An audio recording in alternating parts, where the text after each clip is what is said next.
Hey guys, and welcome to the Working Money channel. Please subscribe, guys. It really does help with that YouTube algorithm, and a thumbs up never hurts as well. Kaleo here on Twitter posting this giant stock market to melt higher coming October. Now he's retweeting out the real Kiyosaki's tweet here. This is Rich Dad Poor Dad.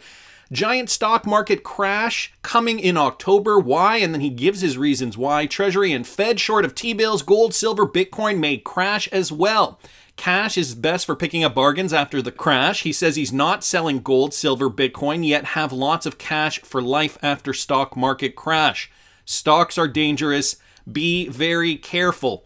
So, we have talked about this potential stock market crash. I mean, we still don't really know if the crypto market is going to be affected. We have seen that the crypto market is correlated to the stock market, and I'm bringing up the S&P 500 now real quick just to show you guys. I've demonstrated this in a former video, taking that Fibonacci. So the Fibonacci is already on this right here, taking it from the last top of the last market back in 2007. I have it on the weekly, by the way, going all the way down to the trough of the bear market in March of 2009. And if you take a look at where we are today, guys, we have retraced to the 4.236, so a full Fibonacci cycle here. And so I could see why some are suggesting the writing is on the wall. What are we going to see from here? Well, I do have to bring this up. Delma down here posting an infographic here with many of his tweets suggesting that we were going to see a stock market crash.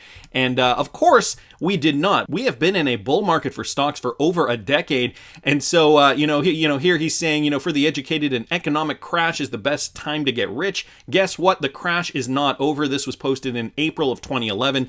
But of course, the market just kept rallying up. Back in 2015, he wrote, I've been predicting this since 2002, that we could see a stock market crash in 2016, and we did see a bit of a dip. Double tap down here. Some may say a double bottom, and then we rebounded to the upside. So, those are just some of them. I'm not going to read them all. I will link this in the description for you guys.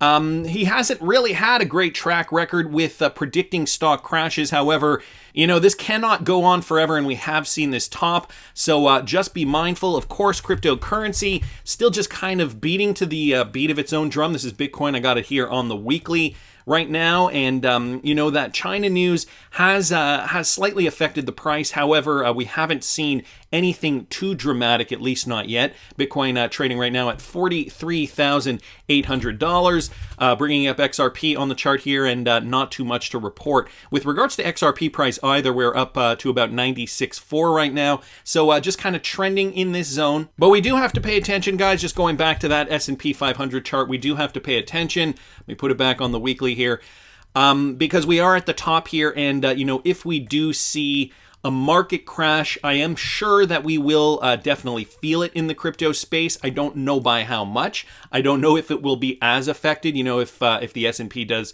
correct 50%, let's say it wouldn't happen all at once. But if it did happen over the next several months, if we would indeed see crypto correct the same amount or more or less, when we look at Bitcoin and we think of a 50% crash, we saw that back in April. Bitcoin again here, let me throw it on the daily. When I'm talking about a 50% crash in stocks, I guess we got to put all things into perspective. In stocks, that is terrible. That is like the end of the world. However, for Bitcoin, that is just a mild correction, 56% from back in April, down to that low point back on June 22nd, and now we have returned, moving our way up again. So Bitcoin has corrected, XRP has corrected, all things to keep in mind. I wanted to bring this to your attention, guys, behind the tremendous growth of international remittance markets during the forecast period, and the period that they're forecasting 2021 to 2030. Again, with this 2030 prediction, of course, this next decade, all eyes are on this next decade for a transformation of the global financial sector. And it's interesting because I was reading this and I noticed a lot of these partners. Well, let me just read you guys a little bit of this. Absolute Market Insights has added an erudite statistical report to its extensive database titled the International Remittance Market.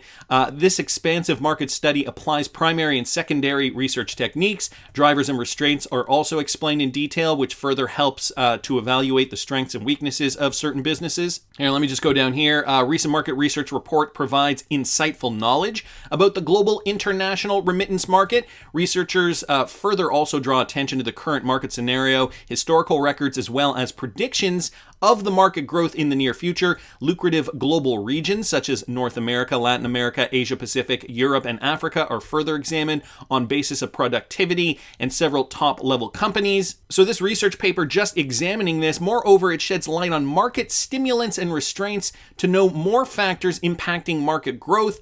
To discover global opportunities, the report underlines significant sales methodologies.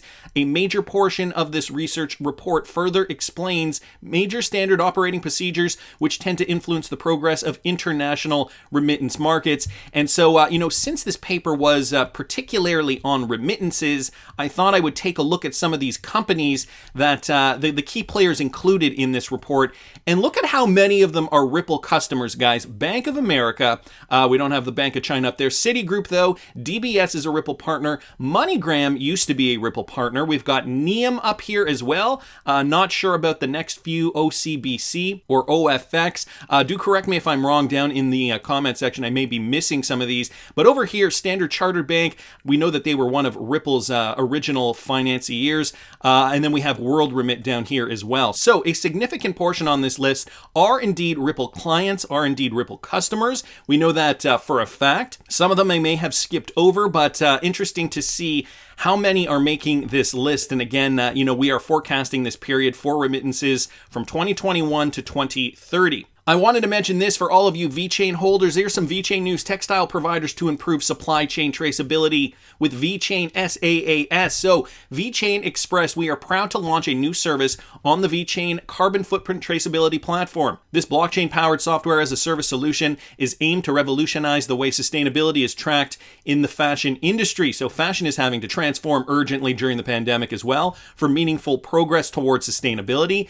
Trustless claims blockchain technology is the best choice for textile providers to improve supply chain traceability. Thus, textile providers and those in the garment business will be able to offer more transparency into their manufacturing streams. And Vechain, guys, is going to be part of this. So Vechain SaaS service is hailed to be the only choice for a ready-to-use blockchain tool. And we are now seeing this working in a real-world situation. In August of 2021, Vechain launched their first digital carbon footprint SaaS service based on the Vechain Thor public blockchain. This new offering is the first of its kind to benefit from the combination of decentralized ledger technology and an SaaS business model, and focuses to be the best hands-on tool in a fast-growing Chinese market. So, boom, there you go, Vechain to improve sustainable supply chain traceability with regards to textile providers specifically. And switching gears here for a second to some SEC versus Ripple news here from Michael at Val5 Links. With regards to the XRP lawsuit, SEC files for seal agreeing with Ripple on irrelevance of third-party identity. Now, I mentioned this in a previous video, but listen to this, guys. The latest update in the Ripple XRP lawsuit saw the SEC follow Ripple's footsteps and file for seal in the interrogatories dispute. The plaintiff stated that it agrees with Ripple's motion to seal exhibits in connection with the interrogatories dispute regarding the application of the Howey test. So they agreed with Ripple that that was a good idea. The SEC agrees with defendants that the identities of third parties are not relevant to the court's decision regarding defendants' motion to compel, permitting sealing of portions of documents revealing identities of individuals and entities where the public interest in such information was low. So the SEC avoids setting legal precedent. And so this is what some are suggesting. The settlement speculation only gets validated as SEC and Ripple consistently come together to seal evidence. It could potentially mean that the SEC is using the seal to avoid setting any legal precedent through the XRP lawsuit, so that the case's example cannot be used by anyone, including SEC oppositions, in the foreseeable future. So it's sounding like somebody is pointing out that they do not want to set a legal precedent by doing this. This could affect future cases. Obviously, we know the SEC has other cryptocurrency companies on their radar. Ripple is just one of the first in a large list, what is assumed to be a large list of cryptocurrency companies that the SEC wants to go after. And so they're agreeing to this point, and it's making it sound like they do not want to set a precedent which could essentially ruin their chances at success for future cases down the road. Interesting to note that. I wanted to thank Michael at Val5Links for posting that. I wanted to talk about this Ripple partner update as well, guys. This is from T-Hole Benedict XRP. This coming from Wiz Financial. Wiz Financial gets regulator green light to acquire UAE exchange. So financial technology company Wiz Financial is set to acquire Remittance House UAE exchange, previously owned by troubled London-listed payment firm Finabler. The UAE Central Bank approved the acquisition, and once finalized, it will see the reopening of the exchange house's extensive branch network in the country. We are delighted to receive in-principle approval from the Central Bank of the UAE, and we are very thankful for the confidence, support, and commitment the Central Bank and senior leadership of the country have shown us. This is a statement from Wiz Financial co-founder and chairman Amir Nagami. That's what he said in a statement. Now, just to give you guys a little bit of context here, Finabler was a major Ripple partner that was closed over 6 months because the CEO hid about $300 million in debt. They own TravelX, Express Money, UAE Exchange, and more. And so now we're seeing those transformations occur. But just to give you guys some context on what is going on here, just the other day I did talk about the UAE and how 50% of their, or rather their goal is 50% of their intergovernmental agencies are going to be put online, transformed in some respect digitally. And so interesting news there coming out of the UAE. Of course, the UAE, a lot of Ripple connections in that part of the world. Wanted to thank T-Hole Benedict for posting that. And did you wake up today thinking the same thing as Jungle Inc? I will go to bed tonight and wake up to a world with SGB Trading. That's right, guys. SGB is starting to trade on exchanges today. It has already started. Jungle Inc, very excited about this. Some other people mentioning this as well, like Mr. Cartmill here on Twitter. Apparently, Songbird was listed for about 5 cents originally on BITRUE official. We shall see if it goes up or down.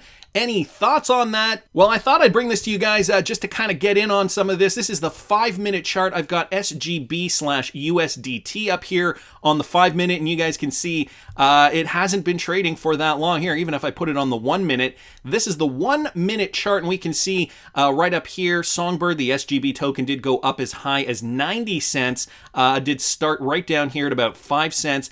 Now it's trading, between 36, 37 cents, right in and around here. So we did see a bit of a hump up here, just over 50 cents, coming right back down. And again, guys, this is brand spanking new. This is the 1-minute chart. So again, this is the BITRUE exchange. If you guys are looking to perhaps sell your SGB, you can open up a BITRUE account. I do have an affiliate link in the description if you guys are interested in that. You can use it if you want. You don't have to use it. So some people here, saying they're going to sell their SGB, but there are other options for you guys as well. I just wanted to mention this again. I have mentioned this in previous videos. XRP_Crow just, bringing this to our attention. He's the one who creates all these wonderful infographics for the XRP community. Here's a way to earn passive income with Songbird. And so not going to go over this in depth, but you can use the Bifrost wallet and delegate your SGB to earn passive income. Here are a bunch of steps. And again, not going to go over it, but I will leave this link in the description if you guys are interested in that route. Of course, everybody's got their own plan, and everybody, has a goal too, right? Not everybody wants to do the same thing. Some people might want to sell their SGB, while others might want to utilize it to earn passive income. We also got James Rural XRP here, just reiterating the fact this means that for every 1 XRP that was held at the time of the snapshot, people will receive 0.1511 SGB. So that is what should have been allocated. Now, I know we're still waiting on some exchanges, most notably Nexo. I don't know if that ever got resolved. Anybody using Nexo to claim your FLR tokens and still have not received your SGB, put it down in the comments section. I've also heard that we've been having problems with Coinbase and Binance as well. So for any of you guys who are claiming Spark tokens on those exchanges, please do put it in the comments section if you are still waiting to hear from those exchanges. So Harold XRP here saying, for instance, mine was on Coinbase and they haven't given me anything yet. That was 20 hours ago now. So we may have seen an update since then. Lord XRP Coffee Freak down here saying apparently BITRUE official distribution has been completed, but didn't get mine. Were we supposed to leave XRP in the address the whole time? Because nowhere did it say you needed to to leave that amount in your address after the snapshot? So that's another good question. I personally use the Ledger Nano to custody mine, and I receive them through the MetaMask. I have yet to make a decision as to what I'm going to do with my SGB. Again, I've been busy with a bunch of things, and not just crypto related, things in my everyday life as well. So I guess let's talk about it, guys. What do you plan on doing with your SGB tokens? Maybe some of you want to delegate some to the Bifrost wallet and perhaps sell a portion of it. Of course, you don't have to do one thing with the entire amount. XRP_Crow here also bringing us this poll that he posted the other day. SGB will start trading in less than 1 hour. This tweet was posted a couple of hours ago. And here's what people said from the poll that he posted back on the 25th. What will be the price of Songbird tokens once trading starts after September 27th? Well, we know they opened up at 5 cents. So 25% of the respondents said between 5 and 10 cents. 19% said anywhere between 50 to $1. And what else did we get? We said over a cent said 25.9%. And then under $1 said 29.8%. He should have also put an option for all of the above, because I think that kind of covers the gamut. That really kind of covers everything there. Anyway, it is interesting to note, again, I'll go back here. We are seeing, the live price right now for SGB USDT, trading right now just above 35 cents. So tell me, guys, are you going to trade your SGB? Are you going to delegate some to the Bifrost wallet? Another note here, I also just wanted to mention real quick, for those of you guys interested in Algorand, and if you're staking Algo, if you're an Algo holder, BITRUE has also just officially launched Algorand within the last day or two. So just to make note of that, they did not have Algorand, and I was really waiting for that coin to get on the BITRUE exchange. Here it is here, Algo to USDT. I know for some of you guys using Binance, and if Binance is no longer an option in the region of the world where you live, Algorand was one of those cryptocurrencies that may have been affected. So now Algorand is on the BITRUE exchange. All the money, guys. We are waiting for that final leg up in this bull run. Of course, many of us getting very, very excited with what we are seeing currently. We have not seen Bitcoin go any lower despite the China news. We have been hovering in and around the 0.382. And what's also giving me confidence for not Bitcoin, but for XRP specifically? Of course, we are in a spec run. Of course, XRP is going to rally with the rest of the coins. But it doesn't hurt when you have a board of directors that used to be a U.S. treasurer. Tweet this out. This from Jeff at ISO_XRP. The lady that signed your money has this to say about XRP.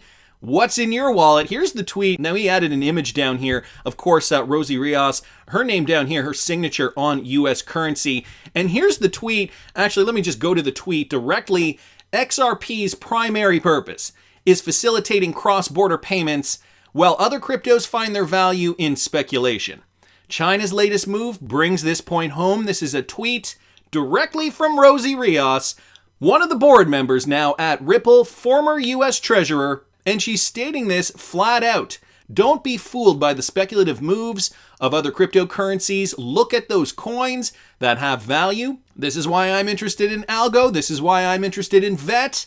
And most of all, why I'm interested in XRP. That's just my opinion, but I want to hear what you guys think. Please subscribe to the channel if you haven't already. Like the video if you like the content I'm providing. I always love hearing your comments. See you in the next one, guys.